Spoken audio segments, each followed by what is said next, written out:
forma remota sin ningún tipo de inconveniente. Y luego de ello nos vimos forzados a pensar en cómo agilizar los procedimientos. La resolución 20 básicamente trae tres ejes.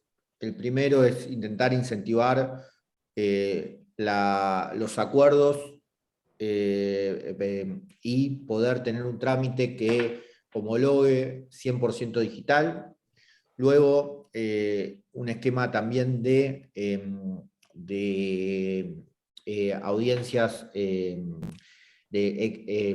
excepciones a las audiencias presenciales, a las audiencias médicas presenciales, según determinados supuestos, que ahora el doctor Manrique va a explicar, y una posibilidad también de audiencias médicas virtuales que también está previsto en la normativa.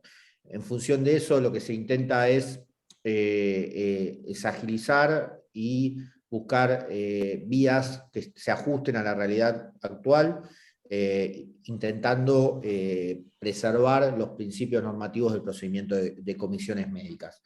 Le damos lugar al doctor Manrique Cobos, que es la persona más capacitada para explicar la norma y que va a hacer, va a permitir que todos la conozcan. Bueno, buenas tardes. Bueno, muchas gracias. Buenas tardes a todos. Hago mías las palabras del doctor Guyet de agradecimiento, para no ser reiterativo, al Foro Abogado de San Juan, al Instituto de Derecho Laboral y al Departamento de Formación Profesional de la Superintendencia de Riesgo del Trabajo. Lo que vamos a tratar a través de esta pequeña exposición es de comentar un poquito cuál es el procedimiento que se implementa a través de la resolución 2021. Para empezar, siempre me gusta arrancar con algún pensamiento, con alguna idea, y ahora les he citado un pensamiento de Einstein, que dijo, nunca consideres el estudio como una obligación, sino como una oportunidad para penetrar en el bello y maravilloso mundo del saber. Me pareció muy interesante esto, más que nada nosotros como abogados, con los constantes cambios que hay de la legislación de las normas. Me parece fundamental estar constantemente estudiando, adelantándonos a los cambios, con el objetivo de realizar un adecuado ejercicio profesional en defensa y tutela de los derechos de todos los justiciables, ¿no?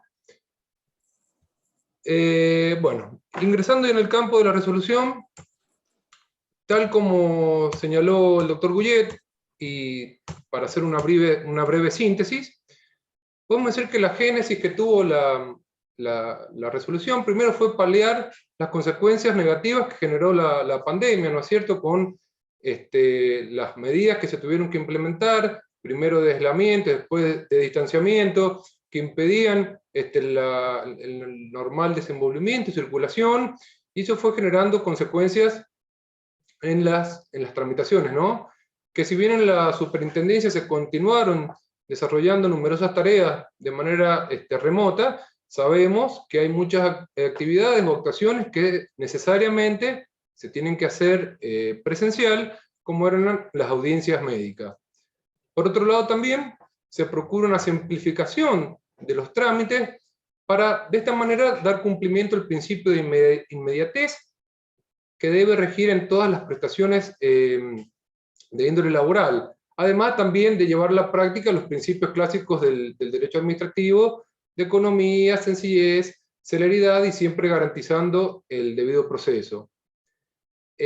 Finalmente, también lo que se procuró a través de la resolución fue incentivar, simplificar y homologar acuerdos entre las partes intervinientes, es decir, los trabajadores damnificados y las aseguradoras de riesgo de trabajo o empleadores autoasegurados, de esta manera logrando una agilización de todos los trámites ante las comisiones médicas.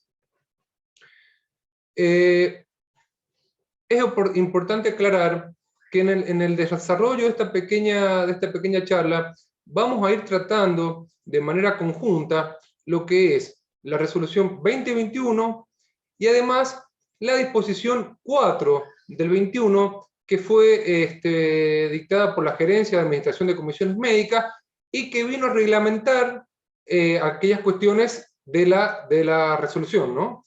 Por eso, cuando hablamos de vigencia, decimos que la vigencia de la resolución es a partir del 1 de septiembre, y esta fecha vino a ser introducida por la disposición 421 a la que hice referencia.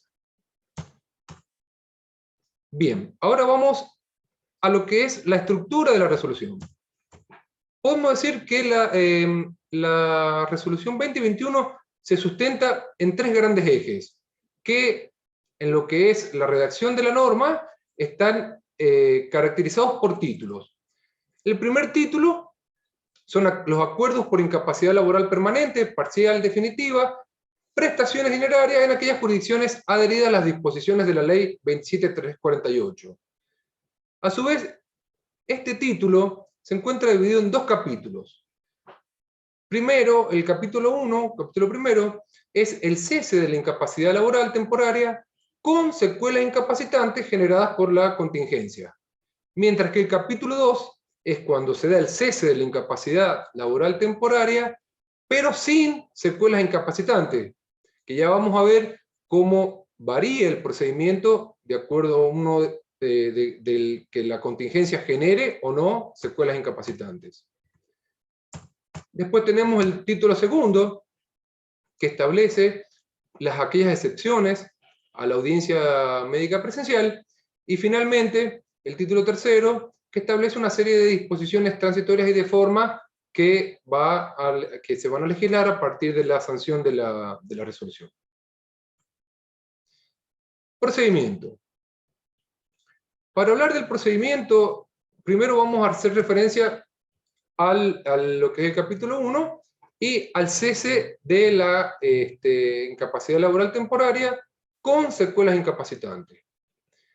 A modo de simple recordatorio, me parece oportuno traer a colación el artículo 7º de la Ley 24.557, que establece cuáles son las causales por las cuales cesa la incapacidad laboral. Esta puede ser por alta médica, por declaración de incapacidad laboral permanente, por el transcurso de 2 años desde la primera manifestación invalidante, o bien por la muerte del damnificado. Ahora bien, una vez producido el cese de la incapacidad laboral temporaria y ante la existencia de secuelas incapacitantes generadas por motivo de la contingencia laboral, y cuando hacemos referencia obviamente a contingencia laboral, incluimos tanto accidente de trabajo como enfermedad profesional, la ART o el empleador autoasegurado deberán citar al damnificado, requiriéndole para ello la presentación la designación del patrocinio letrado, dando así cumplimiento a lo dispuesto por la resolución 298, y con el objeto de valorar el grado correspondiente a la incapacidad que eventualmente se haya podido generar, y en este caso formular una propuesta de acuerdo sobre la incapacidad laboral permanente y parcial. ¿Cómo la forma que se debe citar al trabajador? Esta notificación, que debe efectuarse de manera previa o concomitante con el alta o con el fin del tratamiento, o bien por el vencimiento del plazo de 2 años que hicimos referencia, debe ser de manera fehaciente, utilizando para ello un modelo de notificación que está incluido en el anexo 1, que forma parte de la disposición 421. Ahí está el modelo que se utiliza para notificar al trabajador. Esta notificación debe contener como requisito, primero, el lugar y fecha de la emisión de la notificación, la fecha del accidente de trabajo o bien de la primera manifestación invalidante, el número de registro del siniestro, que es en el cual se ha sentado en el registro que se lleva en forma conjunta con la superintendencia, los datos del trabajador, nombre y apellido, domicilio y CUIL, los datos de contacto también de la aseguradora, o bien del empleador autoasegurado y el teléfono de la línea gratuita para efectuar cualquier tipo de consulta o reclamo a la aseguradora.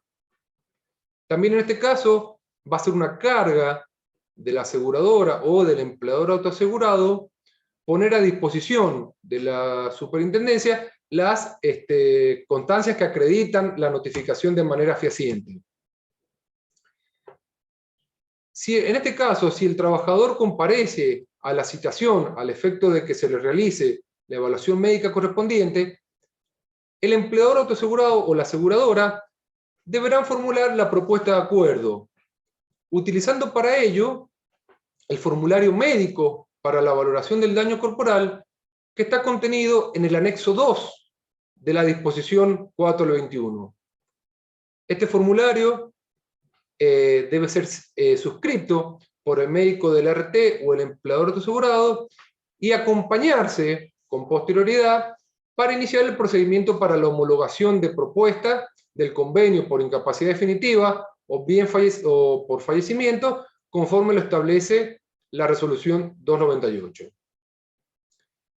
Es importante también tener en cuenta que para elaborar esta propuesta de acuerdo y para evaluar el daño, la aseguradora o el empleador autoasegurado deberán aplicar la guía para la valoración del daño corporal, que está contenida también como anexo 3 de la disposición 421, y el objeto fundamental que tiene es lograr una homogeneidad al momento de determinar las incapacidades generadas como consecuencia de las secuelas de una contingencia laboral.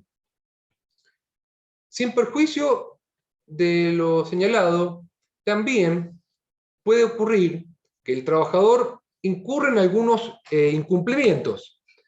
Puede ser que ante la citación a realizarse la evaluación médica no comparezca, o bien que no constituya el patrocinio letrado, que es, como dijimos, obligatorio, o bien que no haya un interés o no hay un acuerdo sobre la propuesta formulada.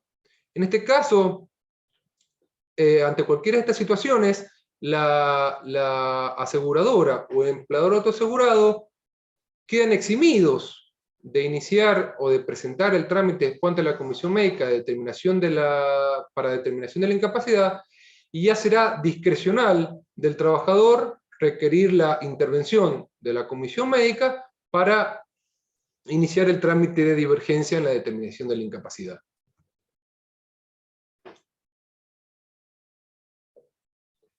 Bueno, ahora vamos a ingresar al informe de valoración del daño.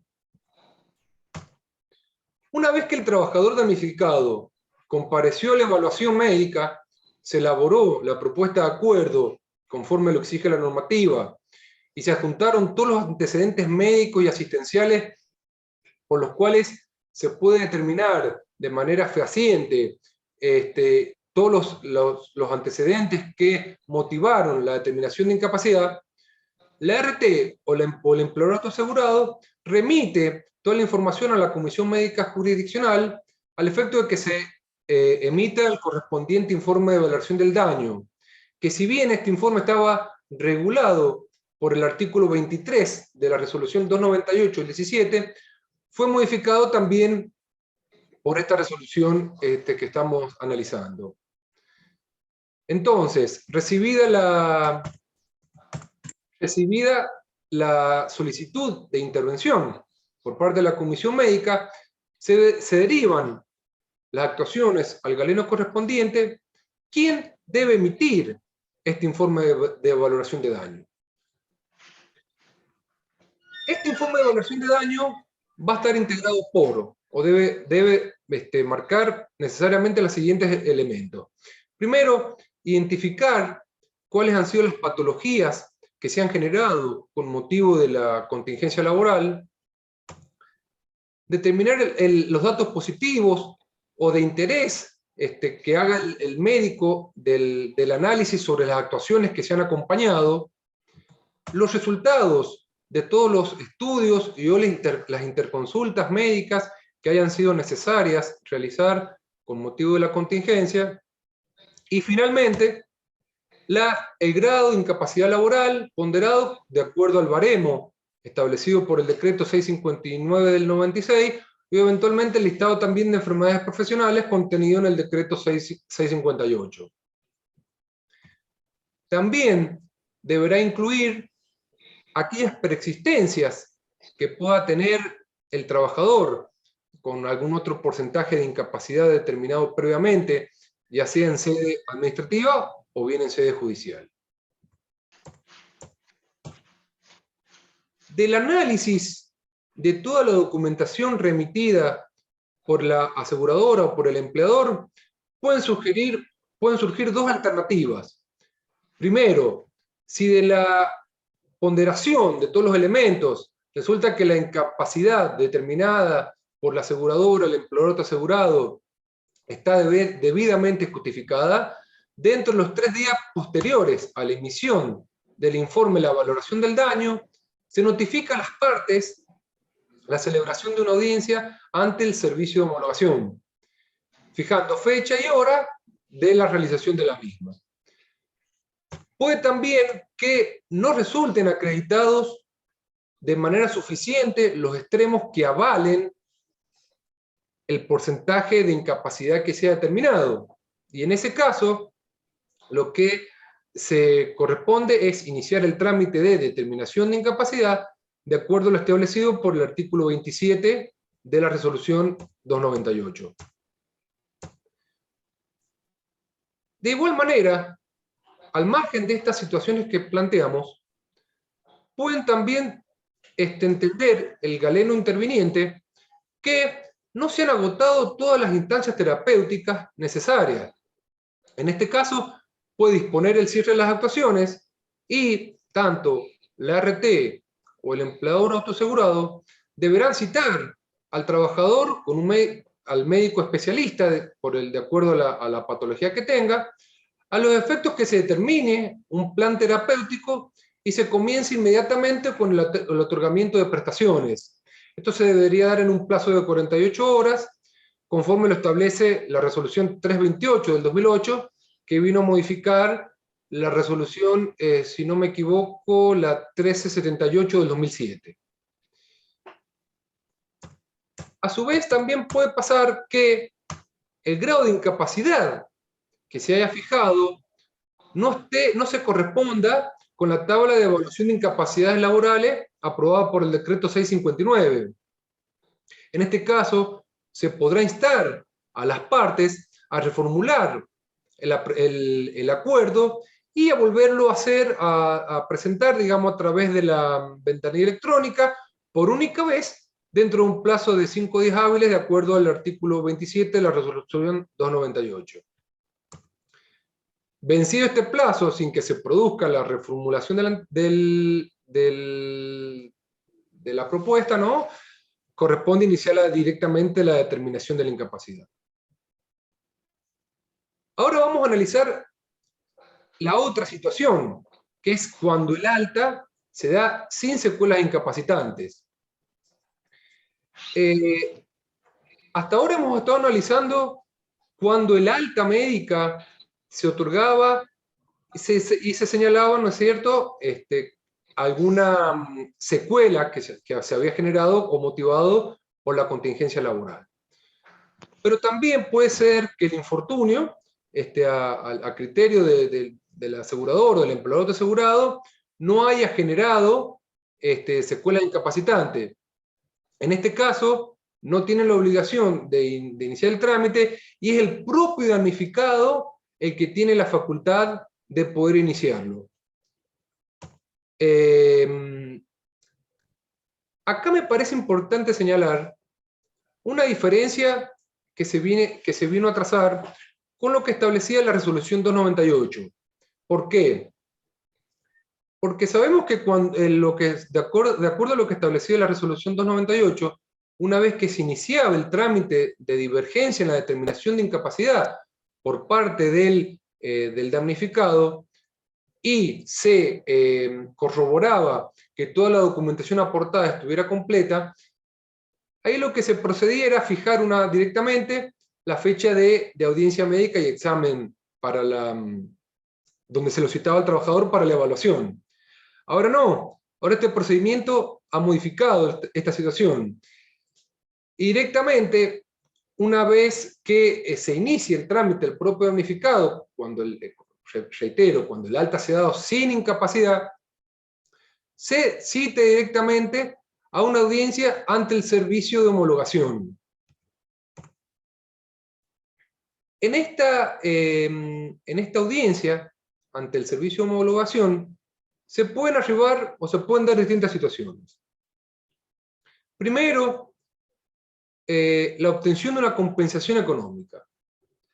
Esta compensación económica requiere necesariamente la conformidad con todo lo actuado y el libre consentimiento, ya sea del damnificado o de sus derechohabientes, lo que será eventualmente constatado por el agente interviniente del servicio de homologación.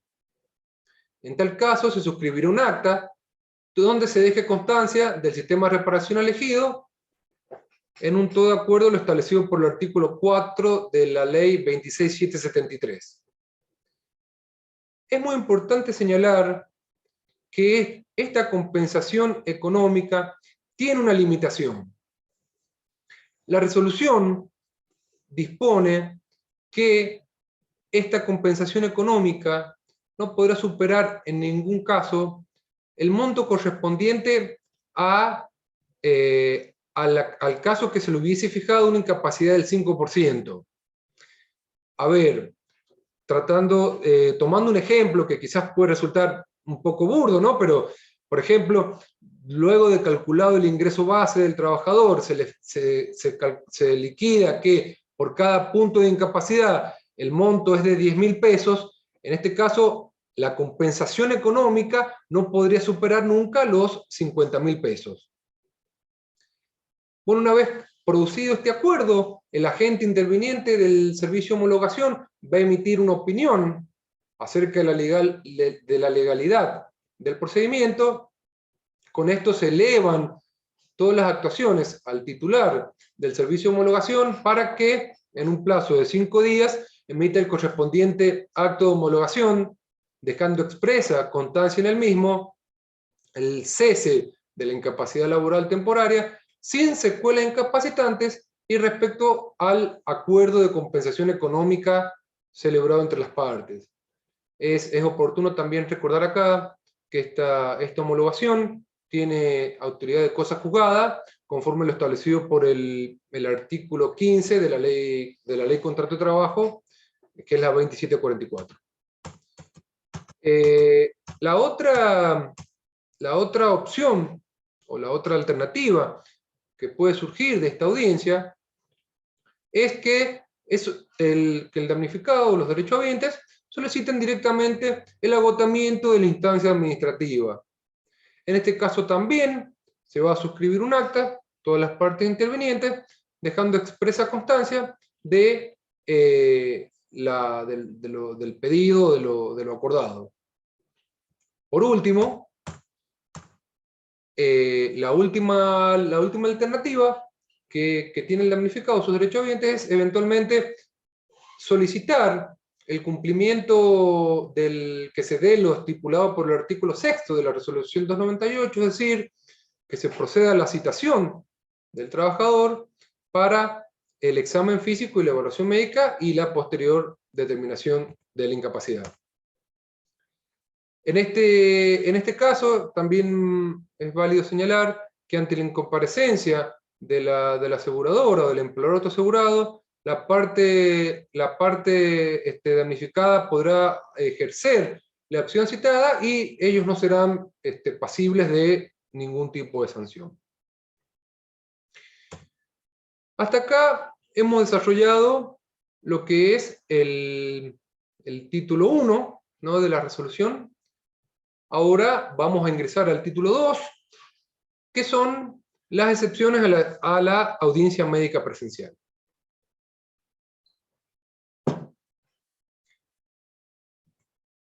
A criterio de la Comisión Médica Jurisdiccional, a partir de la entrada en vigencia de la resolución, se puede prescindir de la realización de la audiencia médica y del examen físico, conforme lo disponía en la resolución 179 del 15 o 298 del 17, de acuerdo, obviamente, si estamos hablando de jurisdicciones adheridas o no. Nosotros acá en San Juan nos regimos por la 298 porque es una provincia adherida.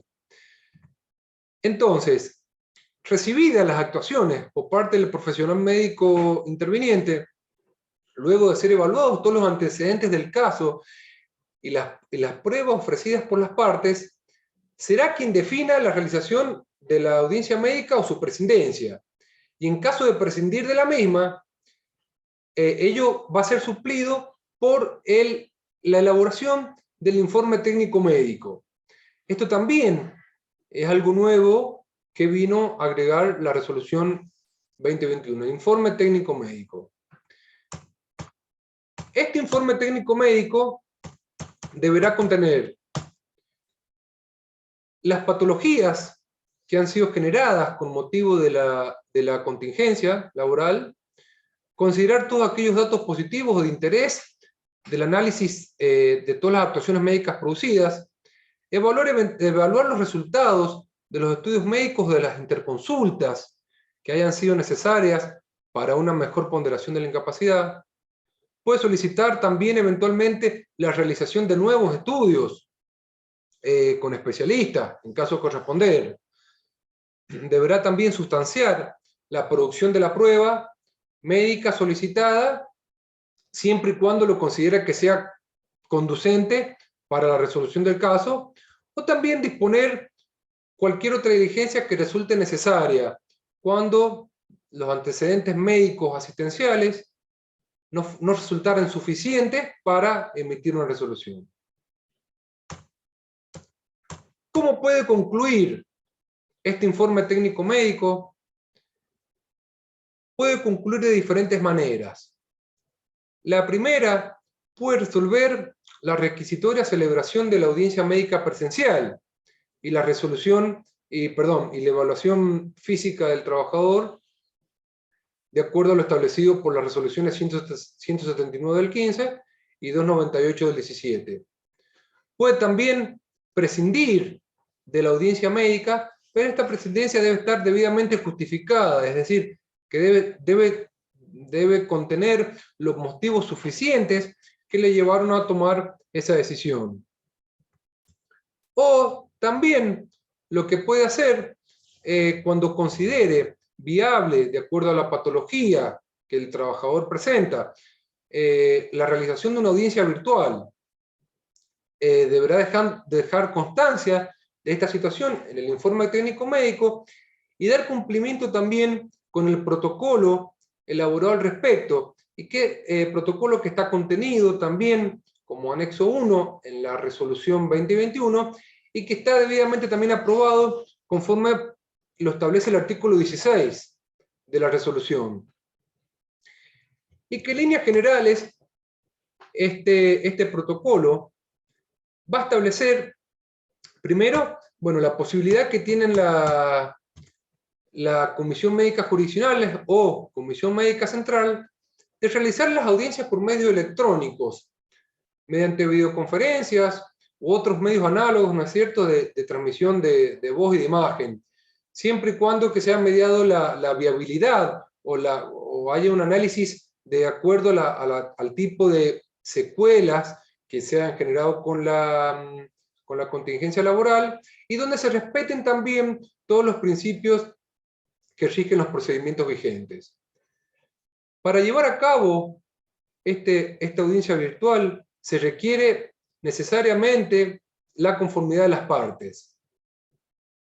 Esta conformidad debe ser comunicada de manera previa a la realización de la misma. ¿Cómo se hace cómo se presta, esta conformidad? A través directamente de un escrito en el cual presentarán el trabajador o bien los derechohabientes en el caso de un fallecimiento, que deberán subir por ventanilla, por mesa de entradas virtual, de acuerdo a lo establecido por la resolución 44 del 20, y donde se deberá contener primero el DNI, digamos, anverso y reverso, donde se pueda distinguir de manera legible la fotografía y también se observe con claridad el número de oficina y la firma de la persona. Deberá identificar también un teléfono celular y un correo electrónico con el fin de facilitar las comunicaciones al momento de realizar la audiencia. En caso también de contar con patrocinio letrado, deberá acompañar la matrícula del colegio, del foro por el cual se la habilita. En este caso, la notificación de la audiencia se deberá dar o se cursará a través de los domicilios constituidos de las partes, donde se va a notificar la fecha y la hora de la realización de la misma. En la actualidad, bueno, la mayoría ha intervenido seguramente en audiencias con la superintendencia. Todas las audiencias que se realizan se practican a través de la plataforma Teams, que es de Microsoft. Esta audiencia, digamos, esta audiencia médica, se podrá desarrollar a través de diversos medios, de manera conjunta o asincrónica, pudiendo también complementarse a través de llamadas telefónicas y correos electrónicos, siempre con el fin o con el afán de facilitar la comunicación entre las partes. También resulta importante destacar que estas audiencias que se realizan de audiencias médicas gozan de la protección de confidencialidad que otorgan las leyes 25.326, que es la de protección de los datos personales, y la ley 26.529, si no me equivoco, que es la que protege o tutela los derechos del paciente en relación o los vínculos con los profesionales y las instituciones de salud.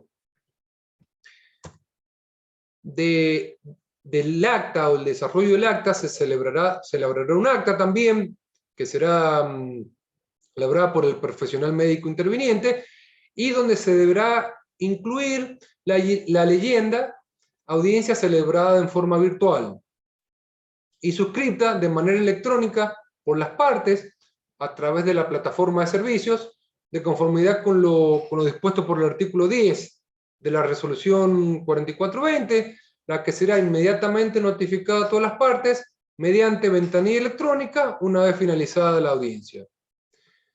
También resulta importante destacar que una vez que en el término de 5 días desde que se notifica el informe técnico médico, también las partes pueden ofrecer pruebas que hagan a la tutela o la protección de sus derechos. Pero la resolución también, otro punto importante que señala, es que establece aquellos casos en los cuales se puede prescindir del examen médico, ¿no?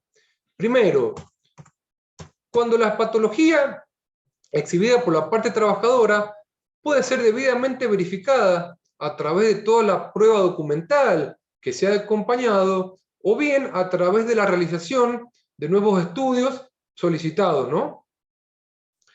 O de las eventuales interconsultas que se puedan realizar con especialistas. Otro caso también que puede darse para eximir de la realización del examen médico es cuando el rechazo de la contingencia por parte de la aseguradora o del empleador autoasegurado, sea que la contingencia se trate, el motivo sea no laboral, y en este caso el dictamen jurídico previo emitido por el secretario técnico letrado considera que el motivo fue laboral y no existen controversias con cuestión médica, o no hay cuestiones médicas controvertidas. ¿Esto a qué se referencia? Básicamente que en muchos casos las aseguradoras suelen rechazar la contingencia cuando señalando que el mecanismo accidentológico no coincide con la patología. En ese caso se estaría haciendo referencia a una cuestión médica, ¿está bien?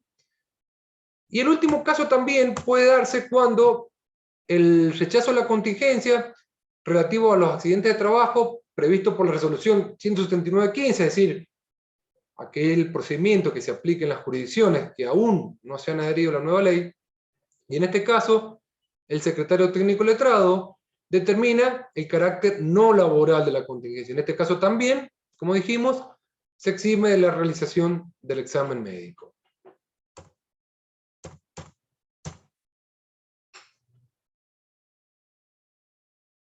Ahora, bueno, vamos a ingresar en lo que hace al último capítulo, al último título de la resolución, que son las disposiciones transitorias. Primero, se derogan los artículos 21 y 22 de la resolución 298 del 17, que eran los que establecían o que regulaban lo que era la asignación a la audiencia médica y al examen físico. Es importante señalar que esta resolución también, como dijo el doctor Guyet al principio, fue una resolución dictada por la coyuntura generada con motivo de la pandemia. Entonces, mientras siga vigente la emergencia pública, la cual fue ampliada a través de sucesivos decretos, se modifica el plazo que establecía la resolución 298 para el inicio de los trámites, que era, ¿se acuerdan?, de 20 días, y en este caso se fijan el plazo de 30 días para iniciar el trámite.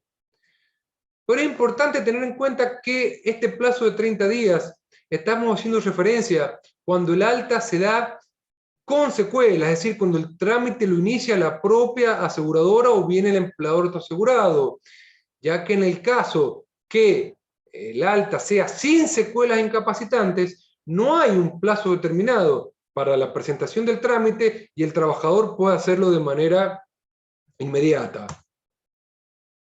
Por otro lado, también se derogaron las resoluciones 19 del 18 y la 33 del 18, las que contenían un instructivo para la valoración del daño. Porque ahora, como señalé anteriormente, recuerden que la disposición 4 del 21 contiene los anexos 2 y 3, donde hay modelos para la propuesta de acuerdo y para homogeneizar al momento de determinar la incapacidad para generar el informe de valoración del daño. También establece la resolución que en el caso de incumplimientos que puedan incurrir las aseguradoras o los empleadores autoasegurados, van a resultar aplicables la resolución 38 del 18, que era aquella resolución por medio de la cual se aprobó el procedimiento para la comprobación y el juzgamiento de las infracciones a la ley 24.557 y sus normas complementarias por parte de las aseguradoras y los empleadores autoasegurados, y también la resolución 48 del 19, por la cual se aprobó el régimen de acciones de control del cumplimiento de las obligaciones emanadas de las normas del sistema de riesgos del trabajo. Por último, el ámbito de aplicación de esta resolución se aplica para todas aquellas actuaciones que estén en trámite ante la Comisión Médica Jurisdiccional que no hubieran cumplido con el acto procesal de la audiencia médica presencial o del examen físico.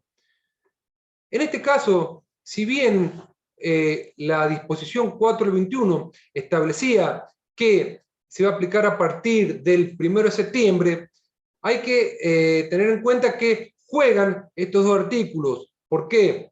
Porque se va a aplicar para todas, digamos, todas aquellas altas que se han otorgado con posterioridad al 1 de septiembre, pero también pueden darse en aquellos casos de altas que se han otorgado con anterioridad a esa fecha, pero siempre y cuando no se ha cumplido con la citación y la realización del examen médico de la audiencia del trabajador, ¿no?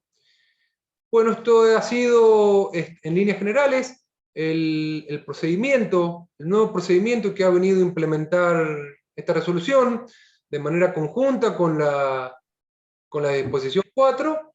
Espero que, bueno, que haya sido claro y que les sea de utilidad, y estamos abiertos a cualquier tipo de preguntas o consultas que tengan al respecto. Muchas gracias. Bueno, Luis y Fernando, les agradezco, la verdad que es sumamente claro. Si les parece, damos lugar a que hagamos algunas preguntas sobre el tema. Bien, perfecto. Si las quieren hacer mediante el chat o si me escriben, los podemos directamente hacerlas por el micrófono. No sé si hay alguna pregunta. Doctora Castro, ¿quería hacer alguna pregunta?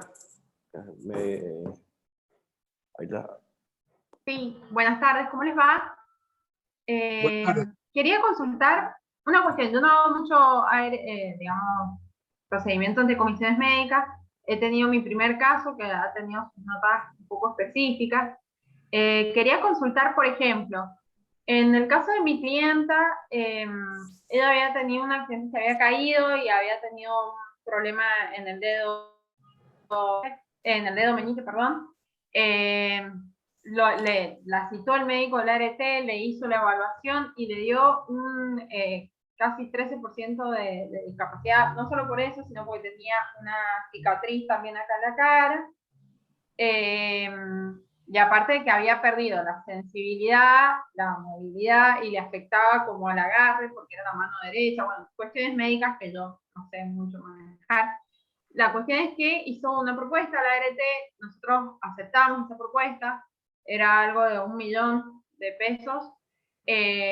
Cuando lo mandamos a homologar al acuerdo, desde la comisión nos contestan que no lo van a homologar porque no está conforme a los baremos que establece la ley.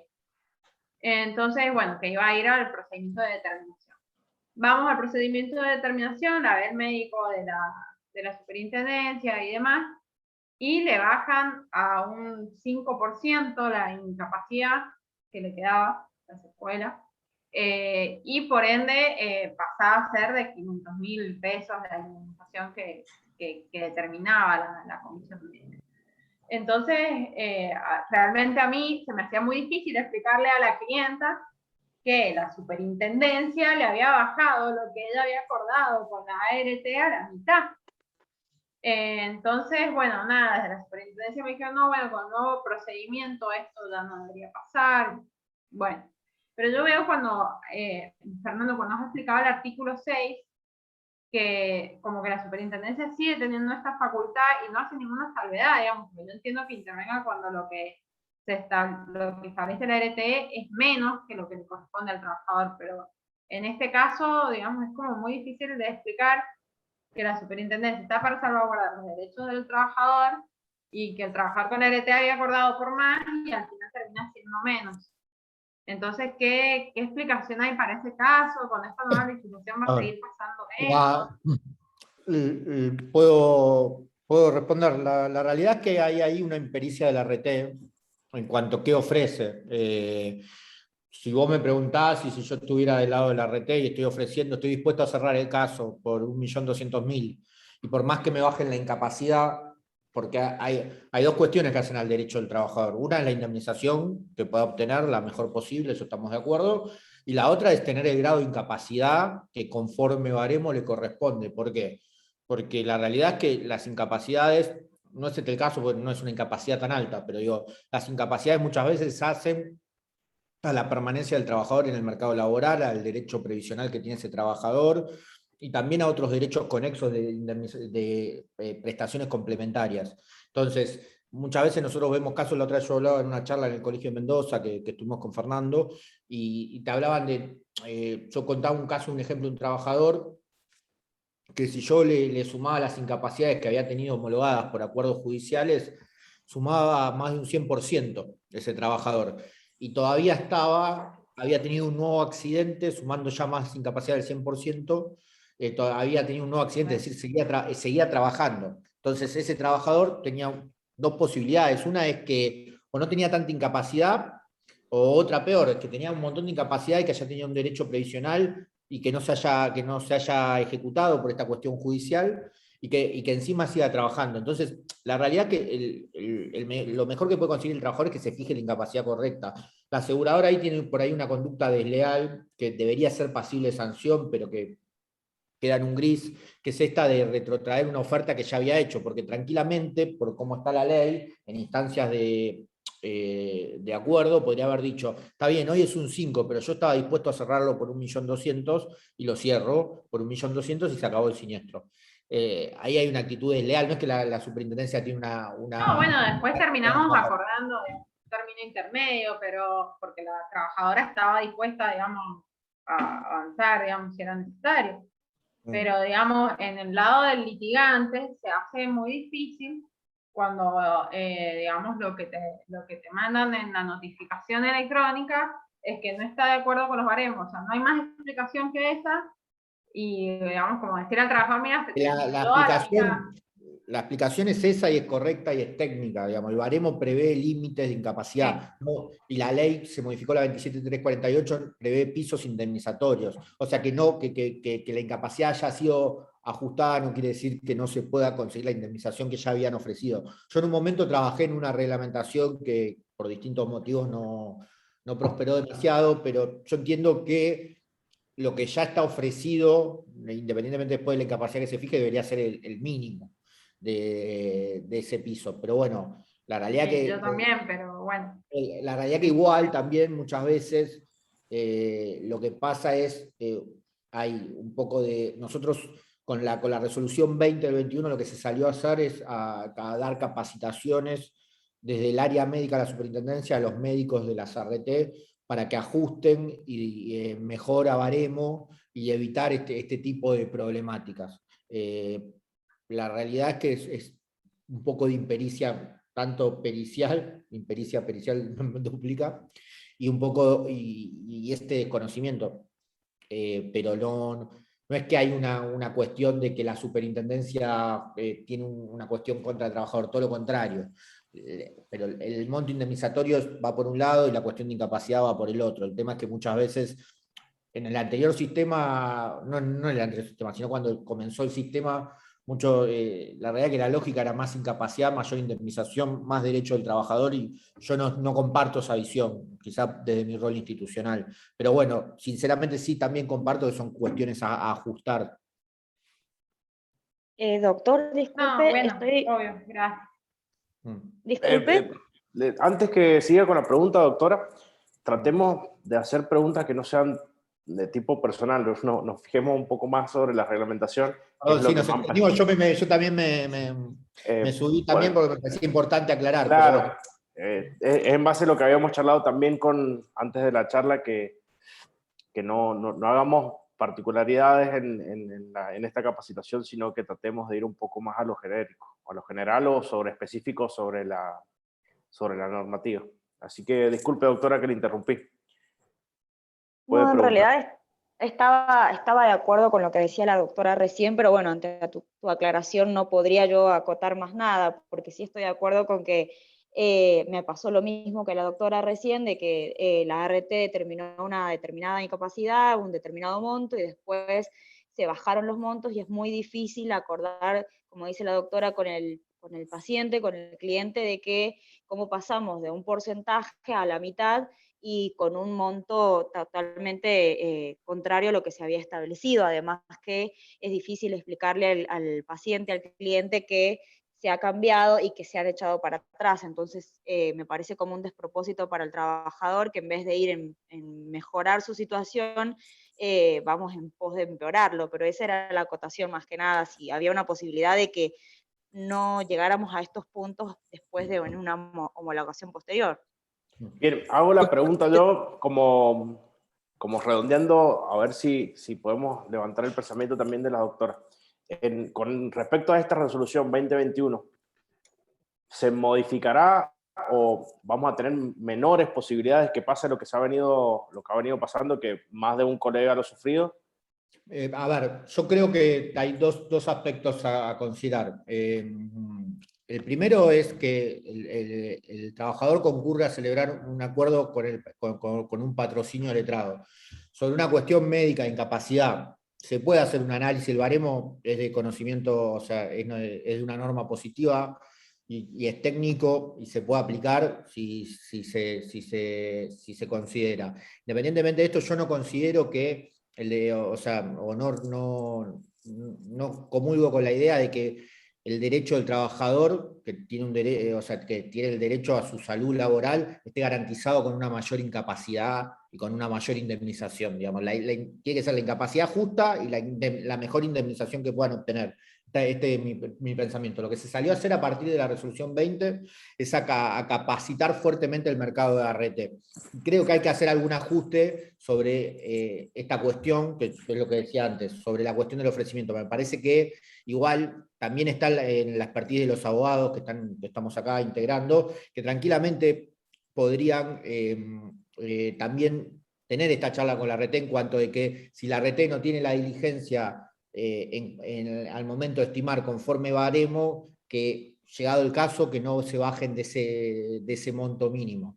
La realidad que es una cuestión de la práctica que hay que ajustar y que se ha trabajado en el mercado de ART para capacitar las pericias de ART que sean más ajustadas, pero todos tenemos que participar en esto, de que el trabajador tenga la incapacidad que le corresponde y que pueda obtener la mejor indemnización que le corresponde por esa incapacidad. Igualmente, sin entrar en los casos concretos, me parece bueno señalar también que la ART, en su calidad de organismo de contralor, tampoco podría avalar porcentajes de incapacidad que no están de acuerdo al baremo. Si eventualmente la ART en la evaluación determinó un porcentaje X de discapacidad, después cuando el médico lo vio, consideraba que no estaba ajustado a la tabla. Lamentablemente, yo entiendo la postura de las colegas, que resulta muy difícil explicarle al cliente, al trabajador, el por qué la disminución, pero tampoco hay mucha alternativa ante a una deficiencia de ese tipo que se haya planteado. Buenas tardes, ¿puedo hacer una consulta? Sí, doctora, tiene vía libre para consultar. Bien, perfecto. Cuando se hablaba del servicio de homologación, que se planteó de que el trabajador tenía 3 opciones, que la primera era una audiencia, digamos, de valoración del daño, en el cual la RT podía hacer una oferta que no superara el 5%.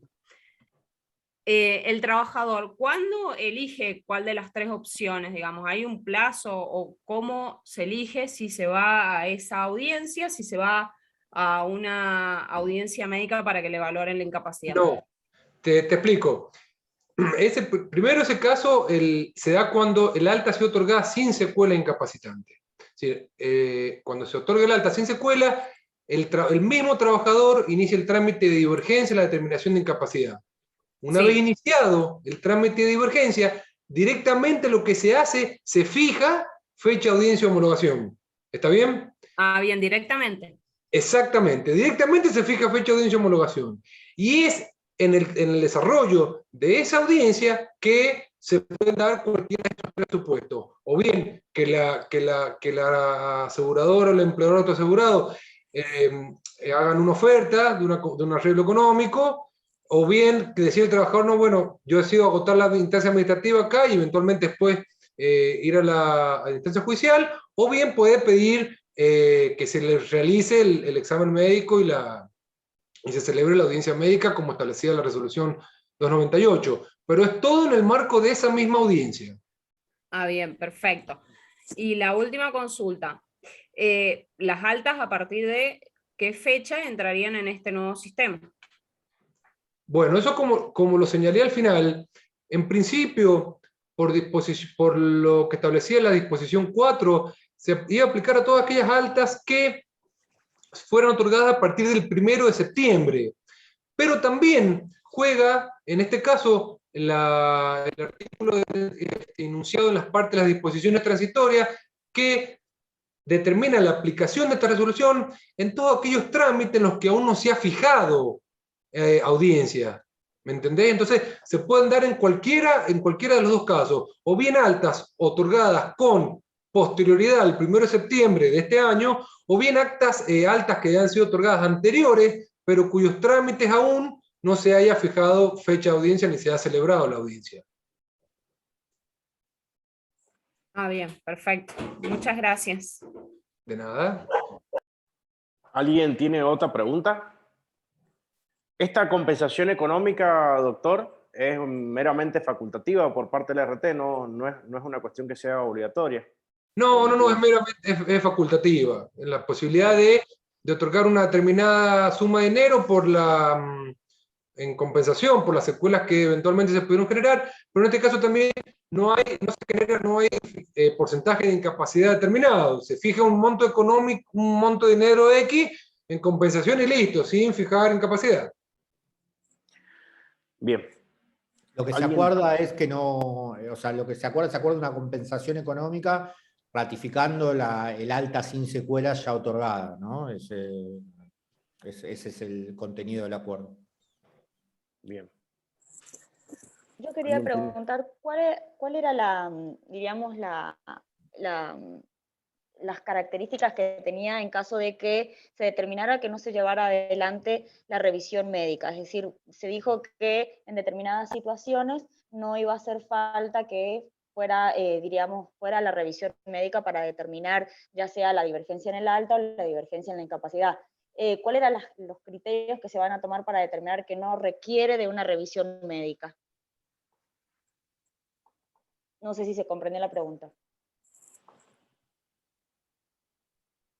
A ver, en realidad eso va a depender mucho del médico que intervenga en la comisión, de la documentación que se aporte al caso, de la patología.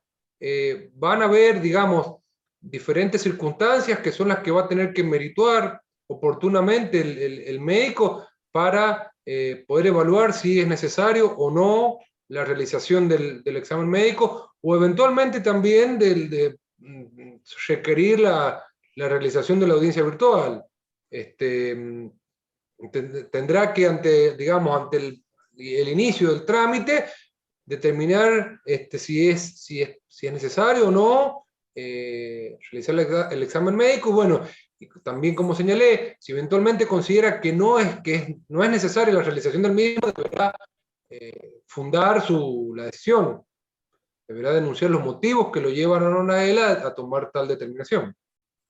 Claro, porque muchas veces sucede que cuando uno se presenta con el trabajador para hacer una revisión médica, la comisión no tiene, digamos, los estudios que se ha hecho el trabajador, entonces muchas veces el trabajador los lleva, pero otras veces no los acompaña, entonces a veces la documentación se nos va a requerir por la mesa virtual para que la acredite, para determinar que no se va a llevar adelante la revisión médica. Mirá, dependería mucho del caso particular. Cuando en la audiencia no están acompañados toda la documentación, lo que se hace es intimar, si es documentación que está en poder del RT, realmente se intima al RT para que lo acompañe y se fija una nueva audiencia, o bien también se le solicita al trabajador, si es documentación que está en poder del trabajador, que la acompañe a través que le ingrese, digamos, a través de la mesa virtual. Bien. Pero son situaciones distintas. Ahí el caso que plantea es durante una audiencia médica que no han acompañado la documentación. La otra situación, la que establece la resolución, es previo, digamos, a la realización. No hay todavía definido si se realiza o no la audiencia. Vos ya estás planteando un caso que se está desarrollando en la audiencia médica. Claro, es que por ahí entendí como que no se iba a requerir la audiencia si los determinados estudios demostraban que no requería una nueva revisión médica. Entonces, si la comisión no tiene... Sí. A ver, para una cuestión que es importante aclarar. En todos los expedientes, salvo en una cuestión de excepción particular, están todos los antecedentes de tratamiento de la aseguradora. Los casos típicos que probablemente no requieran audiencia son aquellos de enfermedades profesionales, donde generalmente lo que hay como antecedentes son estudios de diagnóstico, muchas veces acompañados por el propio trabajador cuando comienza en una cuestión particular, o otras veces por los propios estudios de la RT.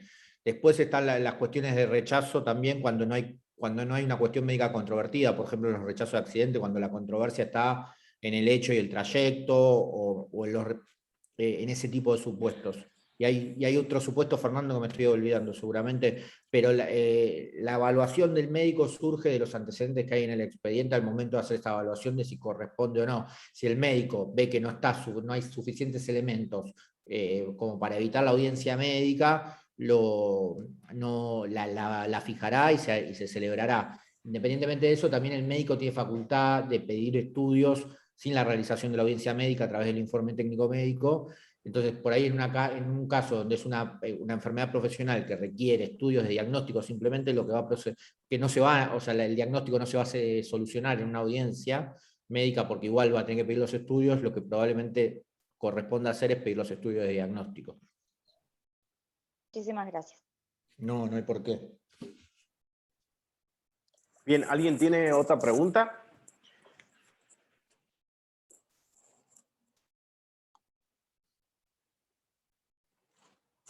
A ver si... Bueno, en realidad lo que comentan las colegas es algo que creo que a todos nos ha pasado, de llegar a un acuerdo por valoración del daño y que después la superintendencia disminuya el porcentaje de incapacidad, por consecuente la indemnización. Ojalá que con la aplicación efectiva de la resolución 2021 se evite un poco eso. Ojo, José, que la superintendencia no reduce la indemnización, bueno, reduce el piso. Sí. Para mí ahí igual... Lo que pasa es que al reducir el piso deja de ser vinculante para la RT el hecho de la indemnización. O sea, yo creo dos cosas. Una, que sinceramente que ahí hay un vacío legal que no se previó y que debería complementarse. Sinceramente lo creo, es más, tengo esa discusión interna. La otra cuestión, creo que tiene que haber un poco de picardía de los letrados, de decirle, mira, yo te firmo este acuerdo dinerario, si la incapacidad que me fijaste o que ustedes están ofreciendo acá no es la correcta o disminuye, el piso ya lo tenés que mantener. De alguna manera buscar ese cuadro de negociación. Sí, igual Luis, Claro, Luis, pero, perdón. son contratos de adhesión, no es que hay una participación efectiva. No. Uno viene el convenio ya prearmado y uno también es prácticamente una adhesión a que hace a las condiciones. No hay mucha opción cuando uno va por asesorando a un trabajador, no tenemos mucha cintura de negociar en esa instancia. Creo que es el efecto... Sí. No sé quién cuando puedo. No. Hola, Waldín, hola. Doctora Costa, bueno, ahora le damos la palabra al doctor Acosta. Se ha medido, doctora Costa. Sí, buenas tardes.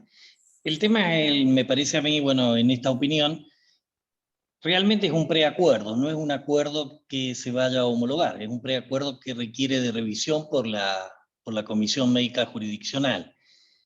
Como bien ha dicho ahí uno de los colegas disertantes, hay veces que los médicos de la ART no están muy afilados en la determinación de la incapacidad y eso genera que la persona escuche un monto dinerario y uno tranquilamente sabe que eso no va a poder pasar el control porque se ha determinado mal, porque no lo han hecho ajustado a baremo. Muchísimas veces lo he visto que ha sucedido. Y por otro lado, también veo que los médicos de la comisión también habría que darles una directiva oportunamente, porque ya ha pasado tanto tiempo y nunca se le dio. A veces no se han cerrado acuerdos por 1% de diferencia. Si el dedo en la falange distal, en vez de 40 cuando lo evaluó el médico de la RT, ahora tiene 50, no, yo tengo que... Pero creo que también hay que tener criterios, y los criterios también lo deben tener los médicos de la comisión. Cuando hay un porcentaje que ha pasado 2 o 3 meses desde que la persona fue revisada y después lo vuelven a revisar los médicos de la comisión, y después el tema de las medidas es extremadamente subjetivo. Yo puedo decir que mide 40, otro puede decir que mide 50. Es muy difícil las mediciones a veces, según cómo le ajusten el dedo o la pierna a la persona y hasta dónde va a llegar la fricción, pero no es una fricción que lo logre de manera propia, sino hasta donde tengan ganas de apretarle el dedo. Entonces creo que para que se puedan llegar a acuerdos, y no sea un trabajo, primero, de que se hagan normativas para que se lleguen a acuerdos, y después que los abogados vamos y nos pasemos un montón de tiempo esperando que la persona sea valorada para firmar el acuerdo, y después vaya a la comisión médica y diga, no, él no lo dobla a 40, lo dobla a 50, entonces no lo homologo. Me parece que hay que tener un criterio más elástico, y si una fractura, por ejemplo, no ha consolidado, sin duda que no se puede homologar un acuerdo, o cuando ha sido mal valorado por el médico de la ART con relación al baremo. Pero cosa distinta es cuando hay una pequeña diferencia de alguna medición, en más o en menos. Entonces, para que esto sea efectivo, se tienen que un acuerdo cuando está dentro de un parámetro razonable. Uy, justo se le cortó. Doctor Gualdino. A ver si puede estar. Me parece que se desconectó directo, ¿eh? Está ahí y volvió a ingresar.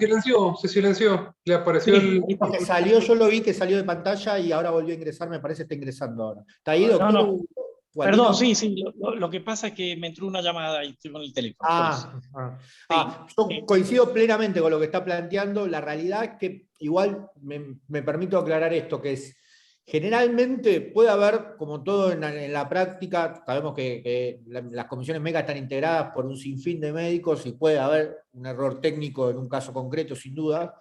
La realidad que la bajada que hay hoy pensemos que el trámite es íntegramente digital y ya no la verificación esta no se hace en forma presencial, sino que se hace a través de documentación, por lo cual esto que usted está diciendo del mínimo no debería ya, o debería tender a pasar lo mismo, porque la voluntad está en homologar.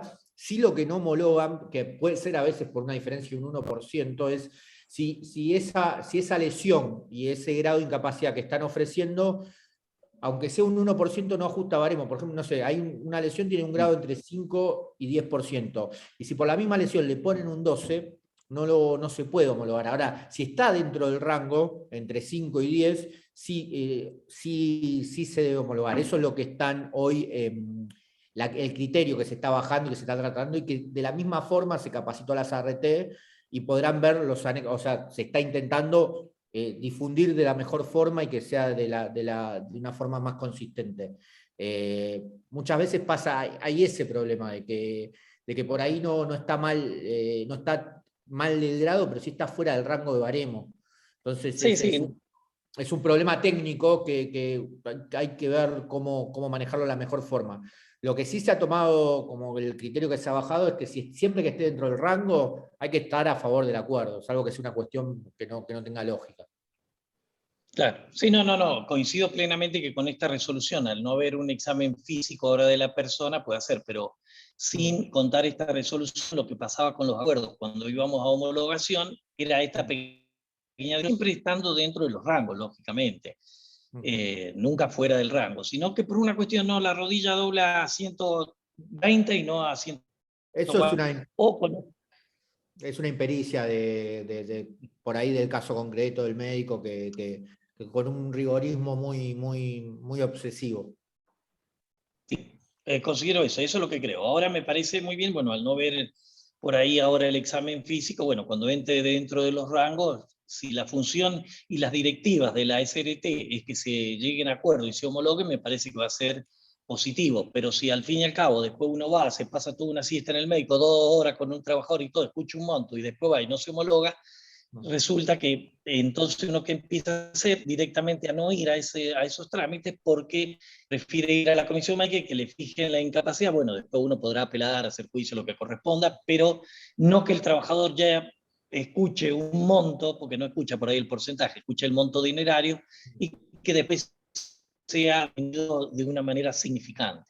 Y después también es muy importante que los acuerdos que se hagan se homologuen prontamente dentro de los 30 días, porque ha pasado acuerdos 3 o 4 meses, y hoy con la inflación que hay y como se toma el valor de la indemnización al momento que se firme el acuerdo, cuando realmente termina homologando ha quedado fuera, digamos, hubiera convenido a la comisión médica que te determine haber hecho todo el procedimiento común para lograr la indemnización más alta en lo que hace estrictamente con el mismo porcentaje por una cuestión de inflación que hay hoy con la liquidación que se toma por el artículo. Justamente eso es lo que se intenta a través del trámite íntegramente digital, se le está dando prioridad a estos trámites. La idea es que se fortalezcan los acuerdos, y la realidad que creo que es justamente esto, que para que la perla negra, esto ya es una opinión personal, pero creo que la perla negra de la reforma son los acuerdos donde quedó en una cuestión de intenciones en el 2017 y lo que se está tratando de modificar a partir de esta resolución, y evidentemente quedan muchos puntos grises que entre todos los actores tenemos que intentar fortalecer. Esperemos que obtener buenos resultados. Bueno, gracias por el aporte, doctor Baldino Acosta. No sé si alguien quiere opinar, preguntar. Que genere un ámbito de debate, o no de debate, de intercambio de experiencias y de criterios que la verdad que es enriquecedor. Recién yo me levanté algunas cuestiones para darle tratamiento, a ver si podemos avanzar en alguna cuestión para tener presente, tanto operativa como normativamente. Yo quería Por hacer ahí una tal última vez, pregunta. No, a ver, nos organicemos. Estoy viendo a la doctora Ana Guerrero. Sí, a ver, yo quería sí. hacer una última pregunta. ¿De qué forma me puedo oponer si se determina que no requiere de una revisión médica? Si el médico dice no requiere de revisión médica, directamente, qué sé yo, se va a pasar a evaluar conforme la documentación acompañada. ¿Cómo puedo oponerme a esa negativa a hacer la revisión médica? Porque muchas veces el trabajador es como persistente en que sí o sí quiere que lo vea el médico para que pueda determinarse, qué sé yo, una divergencia en el alta, por ejemplo. Al respecto, la resolución no establece nada. A ver, y todas estas cuestiones son actos preparatorios. Vos eventualmente lo que podrás es apelar el acto emitido por el servicio de homologación. Las decisiones previas no son recurribles. O sea que queda a criterio, diríamos, de la superintendencia determinar si se va a llevar adelante o no la revisión. No, porque después acordate que todo el procedimiento termina con el acto de la disposición del servicio de homologación. Si hubieron cuestiones dentro del procedimiento que no compartís, bueno, lo que vas a poder eventualmente apelar o recurrir es recién la disposición del servicio de homologación, no los actos previos. Evaluación médica hay siempre, digamos, el tema es si es presencial o no. Después, en todo caso, tal cual contesta el doctor, son todos actos preparatorios y hay una revisión judicial amplia. En todo caso, si el procedimiento no fue satisfactorio, se podrá ir por la revisión judicial amplia y buscar la satisfacción. Pasa que muchas veces el trabajador es como que está esperando una solución pronta, y a veces los plazos o los tiempos en la superintendencia o con las ART son muy distintos a los que el trabajador está solicitando o necesita para poder salir de su problemática de salud. Sí, igual, primero, la superintendencia no ejerce un rol asistencial y la audiencia médica es con fines periciales. Salvo que estemos hablando de un trámite de divergencia en el alto, divergencia en las prestaciones, que tiene otras características y otros tiempos y es distinto. Si estamos hablando en los términos de la 27348 y la instancia previa judicial obligatoria, la intervención médica es solo a fines periciales, y en este caso, a partir de la resolución 20, puede ser presencial o remota, a través de una forma virtual o evaluando los antecedentes sobrantes en las actuaciones. ¿Alguien tiene otra pregunta? Gracias, doctora, por la pregunta. Había otra doctora que estaba hablando que la interrumpí, le pido disculpas, pero era como para organizarnos un poco. Yo de vuelta. Doctora No, Alejandra. que decía que, como decía ahí Luis, que estaba anotando algunas cuestiones y el debate que se había armado y demás. A ver, obviamente que uno digamos, hace pan con la harina que tiene. Yo, por ejemplo, justo tenía una trabajadora que estaba dispuesta a avanzar si era necesario en ese caso. Pero por ahí acá, digamos, en San Juan, no es nomás que digas, bueno, voy a ir a juicio o voy a ir digamos, como que los plazos son extensos, entonces no mucha gente está dispuesta a dar esas plazos. Entonces, cuando te viene la liquidación de la SRT, te viene en términos de liquidación de la prestación dineraria, no dice en ningún lado que es la base. Más allá de que uno lo toma así para negociar, pero bueno, obviamente que la ART se puede quedar ahí a anclar y no. Pero bueno. En la audiencia de homologación siempre se aclara que es el piso para homologar. Eso te iba a decir, sí. En todas las audiencias de Incluso la homologación notificación que viene te dice que es el piso mínimo. ¿Sí? son los pisos. Lo que pasa es que, bueno, también hay una realidad. Lo vinculante para el RT, si consciente el dictamen, es el piso. Después, que algunas ART u otras tengan facilidades o quieran negociar para evitar un posterior juicio, es una particularidad de cada empresa.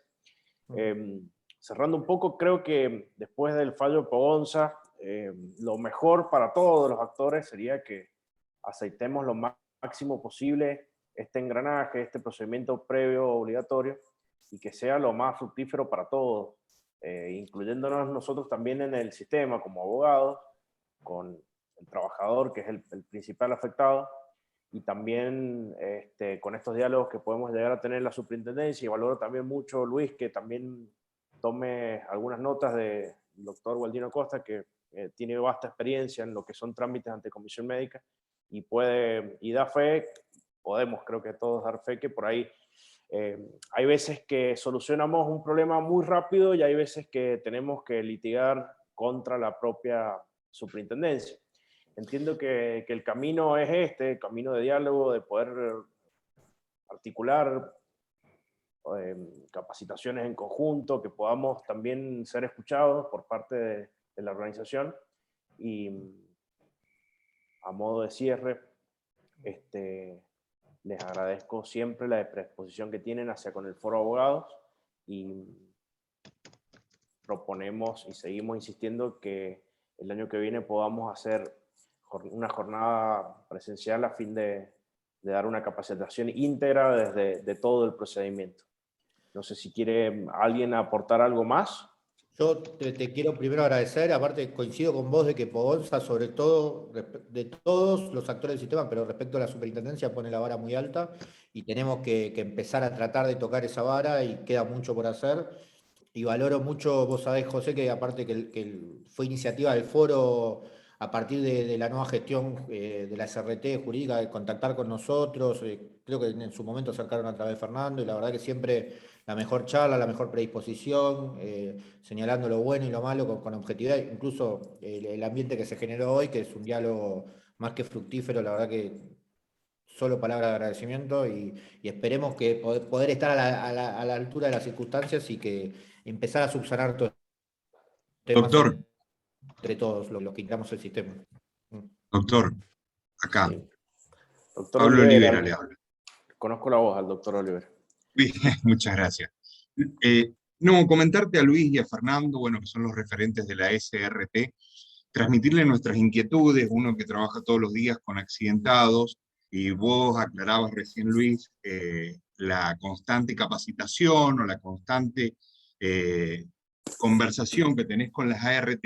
En San Juan se sucede una circunstancia muy particular en relación a la cantidad de accidentados que hoy, teniendo secuelas incapacitantes después de siendo operados, altas sin incapacidad, ¿sí? Que van a generar el ingreso de todos los trámites con un monto mínimo, eso de un 5% de acuerdo. ¿Es así? No funciona de esa forma. No es así.